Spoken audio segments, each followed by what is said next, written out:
The Palestinian flag still in evidence despite the massive onslaught.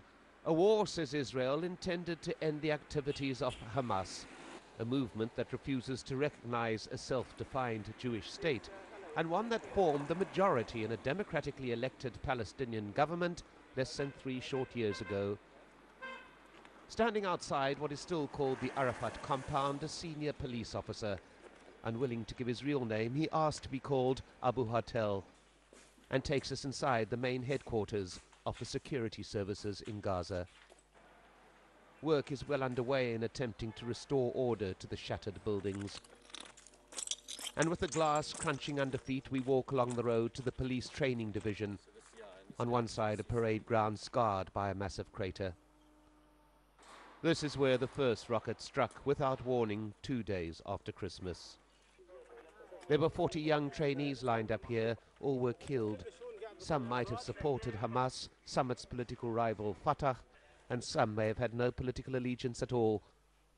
The one thing certain is that they wanted to be policemen. This was not a training area for Hamas alone. It was for all who say I am Palestinian. It does not belong to Hamas. Anyone who is Palestinian had the right to train here. This is a police compound. International experts confirm the rockets were fired from attack helicopters, and Abu Hatel is as certain of his opinion. Israel made a mistake here if they thought Hamas would disappear or be pushed away. No, now we are truly united. And as those in Gaza again take control of their streets, it appears that returning to what passes for normal is in itself an act of defiance.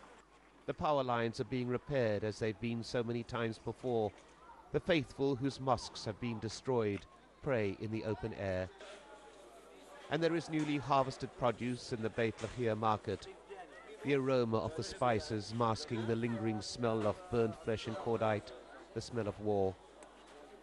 The shoppers ignore the ruined buildings behind them, and the crater of the bomb that obliterated half the market area and killed a number of those who were selling or shopping here. This war was not just against Hamas. It was one prepared long ago before any truce. They just want to force Palestinians to their knees because they see us all as the enemy. This war has made all Palestinians more united, and you know Hamas has gained popular support. There were many like me who opposed Hamas in the past, but now may be prepared to support it. And in the wasteland created by Israeli troops and their tanks, even the most moderate are reconsidering their position. Shoki Raimosh Salam retired as a teacher 2 years ago.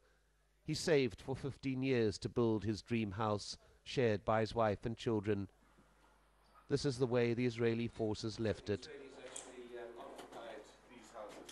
This, he says, the death of the concept of land for peace, of a deal in which Palestinians accept a state in the West Bank and Gaza with Israel as a friendly neighbor. As Palestinians, we accepted to live in Gaza and with the West Bank without occupation. And this is a strong decision. This is a strong decision to forget your land.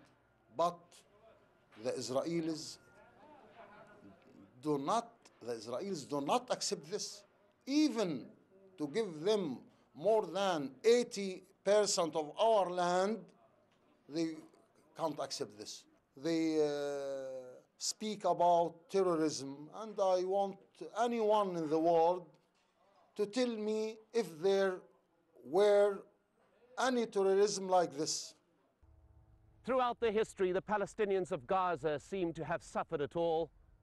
They've experienced invasion, occupation, an ongoing blockade by the Israelis. They've seen what amounts to a civil war.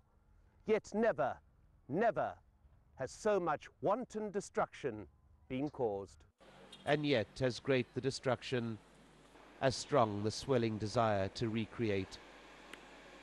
Amidst the rubble, the people of Gaza are beginning, brick by brick, to rebuild the dream of a unified Palestinian state. Mike Hanna, Al Jazeera, Gaza.